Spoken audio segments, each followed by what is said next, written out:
don't rush the ring.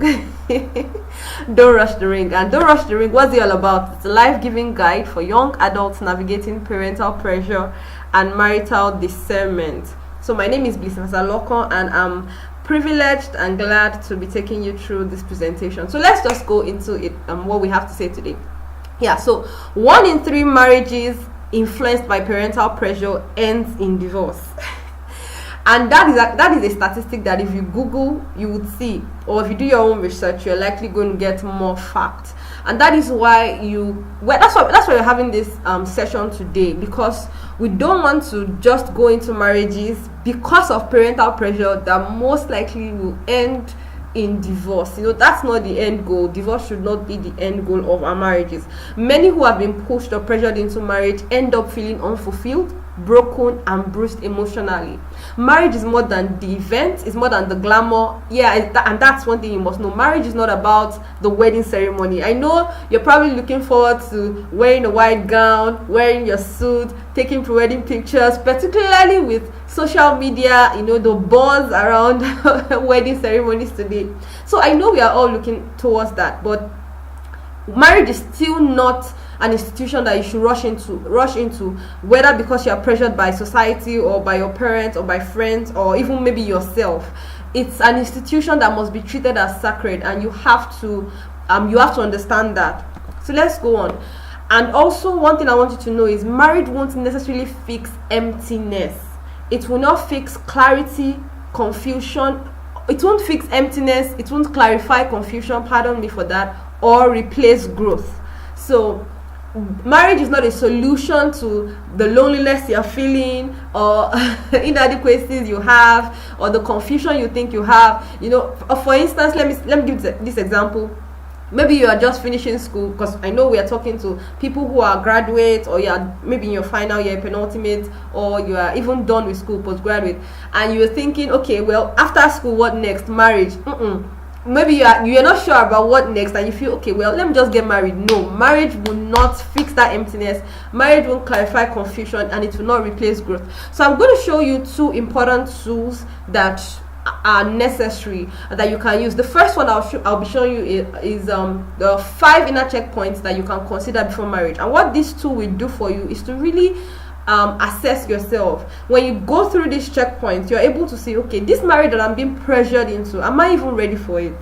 Because you have to sit down and be able to reflect and think about some things. And when you answer some of these questions, then you know that, okay, this pressure is not worth it, or okay, well, I'm ready, but I know that the pressure is just taking me to driving me nuts, or taking me to another direction, but then I'm ready. Or you can say, okay, well, looking at these checkpoints, I don't think I'm ready for this.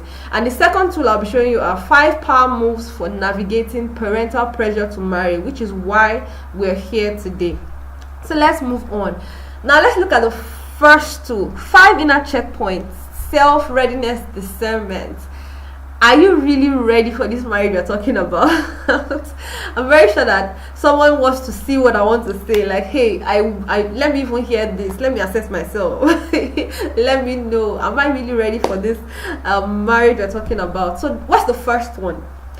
And now, as I'm reading out some of the questions, I want you to be answering them within you. If you have your journal, you can probably write down something, or you could just journal something that is striking for you, but I'm sure we'll be able to share some of our highlights very soon. So number 1 is purpose first and not partner first. Marriage should not be your first pursuit. Purpose should. A lot of people are depending on marriage giving them meaning, or they feel that living their lives now as individuals, they feel like they don't feel like life has a meaning, or their life is worth living. And then they're expecting that, okay, when I get married, maybe I'll marry a rich man, or I'll marry a man that's well-to-do. I know when I get his surname, if you're a woman, when I change my surname to his own, at least I'll be somebody. Marriage should not be your first pursuit. The first question I want to ask you is, currently, what are you doing with your life? I know maybe you're just finished school, or you're still in school, but even as you are getting that degree, or you are in that business, whatever it is you're doing, what are you doing with your life? What is it that you're building? Is your life worth living even as a single person? Is your life worth living as you are now? If you don't know what you're living for, you expect marriage to give you what only purpose can supply. It is not marriage that gives you purpose. It is purposeful people that give marriage purpose. Do you understand? So when two purposeful people come together, then that marriage becomes purposeful. But when you have two individuals who are not living purposefully, when they get married, there's no way that marriage is going to be purposeful, because you more or less you won't understand why you guys came together. You'll probably maybe just be cooking, flexing, hanging out. But is that all you want to do with marriage? So the first checkpoint is, how am I living my life as an individual? Am I living purposefully? Am I thinking about somebody coming into my life and giving me purpose? That's one thing I want you to look at. The second thing I want you to look at is, the second point is, be whole before you are two. So many people are looking forward to marriage fixing them. And when I mean you being old, I'm saying, if you could marry yourself, would you marry yourself? People are looking forward to marrying the right man. You hear Mr. Right, Mrs. Right, you're looking for the right woman, the perfect woman, the ideal woman, blah blah blah. But if you were you, would you marry you? Think about it. As you are now, are you becoming the kind of person you hope to attract? Are you growing? Are you developing? Are you changing? What even makes you the right woman or the right man? Don't seek a partner until you've become the kind of person you hope to meet. That's another checkpoint that you want to really assess. So you should not put marriage before this kind of evaluation. You have to become the kind of person you are looking forward to marrying before you even get married. If not, you just become a liability to the person, because you come into that marriage with so much baggage, and honestly, that marriage will stress you out. You won't even enjoy the marriage. You more or less endure it. The third thing I want to say is, build capacity before romance. Are you building capacity before love comes into the picture? Marriage is 100-100. You don't bring half, you bring all. Now, when I say marriage is 100-100, marriage is not 50-50. Marriage is not, okay, if you do this for me, then I'll do my own back. That's not marriage. Marriage is not, I will treat me only the way you treat me. No. Marriage is much more than that. Marriage is you giving your all. You saying, okay, you know what? Even if I don't deserve this, or I don't see this from you, I'm still going to be here. I'm still going to give my all. So can you forgive? Are you someone now that forgives without holding grudges? If you assess your forgiveness level, let me say your forgiveness ability, how are you doing with that? Do you know how to handle conflict without chaos? How are you doing when it comes to communication, when it comes to your relationship with people? How are you doing with that? Capacity, when I talk about capacity, I'm talking about your ability to resolve conflict, patience, your sacrificial love, your commitment level. Without these things, attraction fades fast. So you have love. Yes, love is important. In fact, feelings are actually important. Emotions are important as well. But there is also the aspect of marriage that demands commitment. And commitment is not 50-50. It's 100-100. You're even thinking about how you're going to outdo what the person is doing. So you're saying, I'm even looking for how I can even do more than what you're doing for me. That's what marriage is all about. So look at this question. Answer those questions in your heart. How am I doing when it comes to capacity? What's my conflict resolution level? And these are just few out of the many other areas you have to consider when it comes to capacity. The first thing I want to ask is developing a biblical view of marriage. If your view of marriage is distorted, your experience of marriage will be too. We have individuals, young people, or adults, whether you're matured, it's not even a matter about the age. It's not a matter of age, but what is your view of marriage like? Some people have allowed social media to define or determine their understanding or their view of marriage, and which should not be. If you don't have the right understanding of marriage, when you get into it, your experience will be distorted. So instead of being pressured into getting married now, you should assess your view of marriage and really sit down to get the true understanding of what marriage is. What do you believe about marriage? Is marriage for you all about the glamour? Is it about the money? Is it about getting his surname? Is it about relocating somewhere? Is it about flashing that ring, flashing that ring in front of your friends so that they know that, hey, you now have a man? Is it a social upgrade, a spiritual assignment, or just a checklist of success? Is marriage a box on your list that you want to tick, that, oh, I'm done with school, so okay, I've gotten married, tick. I have a car, tick. Is that all marriage is? If you don't define marriage rightly, you either misuse it, fear it, or idolize it. Now let's look at the last of the 5 inner checkpoints I want you to consider. Seeing beyond you. What will your marriage contribute? So many people don't think about this, and it's a major factor. It's something you have to bear in mind. God doesn't just unite people for companionship. Companionship is important, yes, but then it connects people for a greater purpose. Like I said, it is not marriage that gives people purpose. You give marriage purpose. You are already purposeful. You marry a purposeful partner. Both of you coming together give the marriage purpose. Marriage is like marriage is all about what you bring into it. So it's about the people more than it's not it's not marriage that gives you a sense of living. It's you that gives marriage a sense of living. So what will your marriage accomplish for the kingdom? And this is something you have to first of all sort out before you even meet the person, or before you get into a relationship with that person, so that when you meet that person, when you get into a relationship or courtship, you are able to say, oh, you know what, this is what I know my marriage should contribute to society, contribute to God's kingdom, contribute to our world, contribute to people. This is how I want my marriage to contribute to community and the generations to come. Don't just think about compatibility. Think about contribution. Your union should carry legacy. You're going to have children. You give birth to children, by God's grace. What kind of marriage will the children meet? Why are they going to be thrilled or glad that they belong to your family? These are things you want to consider. Now, let's look at the 5 power moves that you need to navigate parental pressure. If you have, and pressure may not just come from your parents directly. It might not be that they're saying, okay, get married. No, maybe from their actions, or from the examples people they are comparing you to, or from your siblings. It might even be from what you're interacting with on social media daily. So wisdom when parents pressure you. So if this is for you, I want you to pay attention to what I'll be sharing today.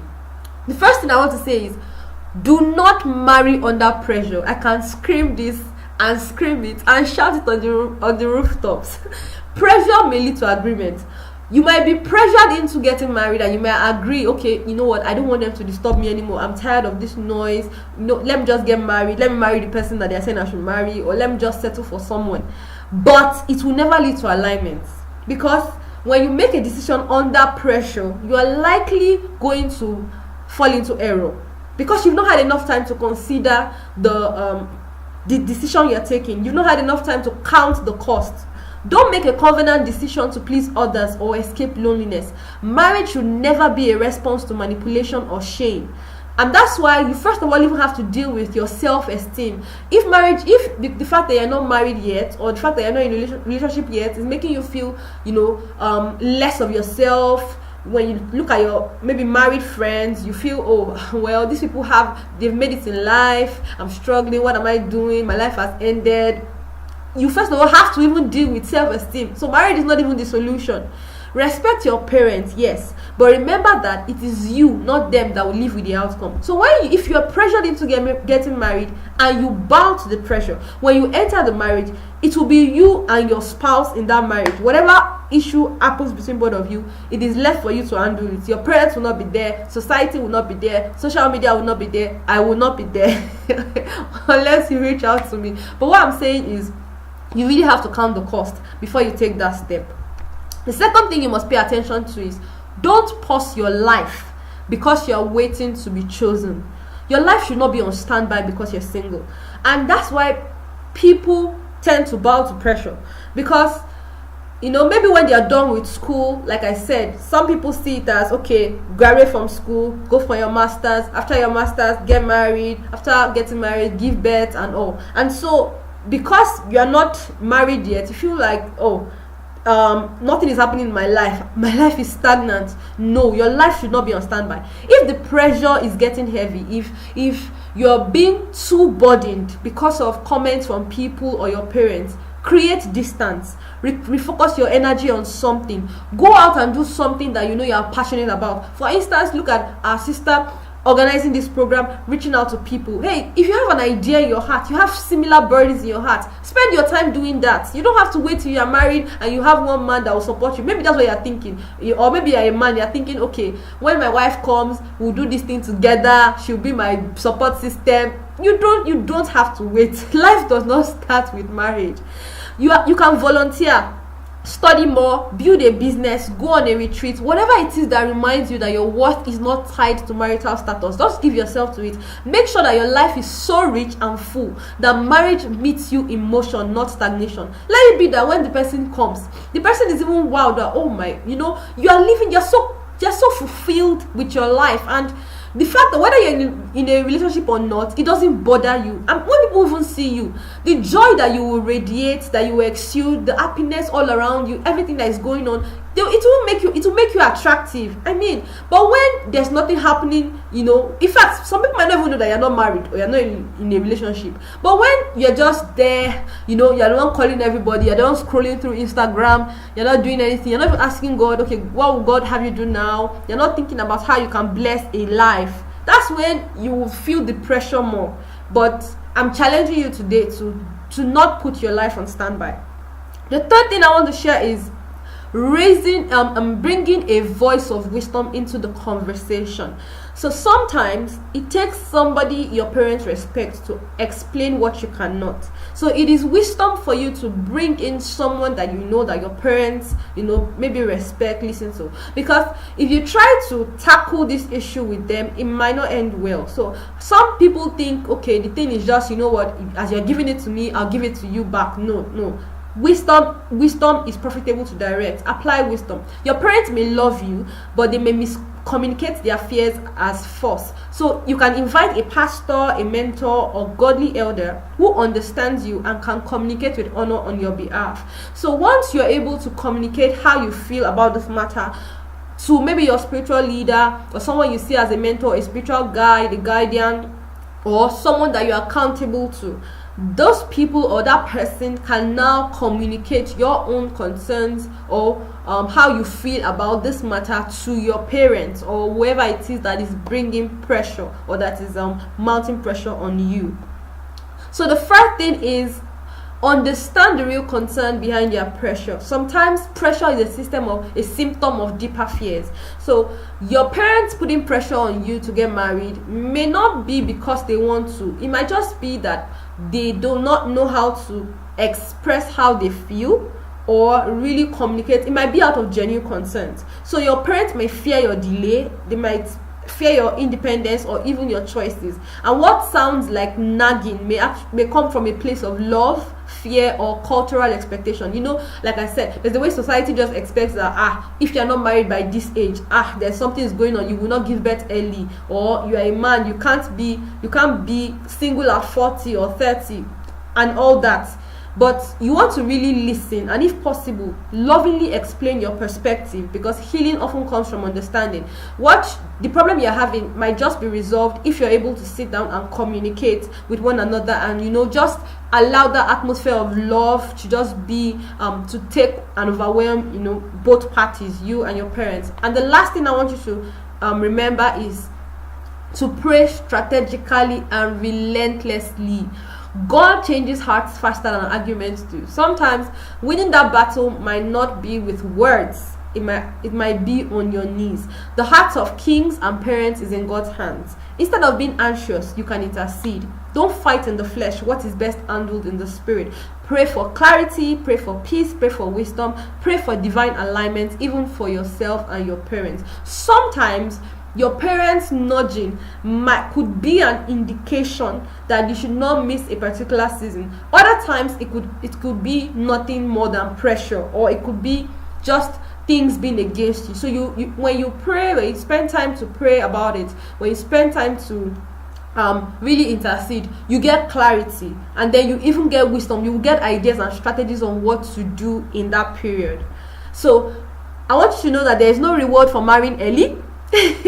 There's nothing like last to marry is a fool. No, there is no reward for marrying early. If it's done outside of God's timing, There's no shame in saying not yet. If anybody comes to you and saying, why are you not married at this age? But if particularly when you know that God has told you to wait, hold on, you know, you're in a season where God is saying, hey, you know what, calm down, I'm going to resolve it, but just take your time. Don't be ashamed, don't be shy, don't be scared to say not yet. You can tell that person to their face, or even just keep silent. You just go about doing your thing, living your life, living purpose, being all that God wants you to be, and know that at the right time and the season He's going to settle you. Your singleness is not a curse. Let God write your story, and when it's time, you would not need to force the ring. The ring will fit. So this is me saying to you, don't rush the ring. When it's time, the ring will fit. So for me, this is me, Bliss Cephas-Alokan. You heard my bio. So from resources that I have for you, like host said, I have books that I've written on the context of relationships. You can get them. 400 questions to ask on courtship. I have courtship with a purpose, 30 tips for singles and courting couples, and these are resources that you might want to just get and dig into, and I know that you will be blessed by them. And but I'm going to be available to answer the questions that might come up for in this session, and I know we're going to God will guide us and give us the answers that we need. So this is me saying thank you.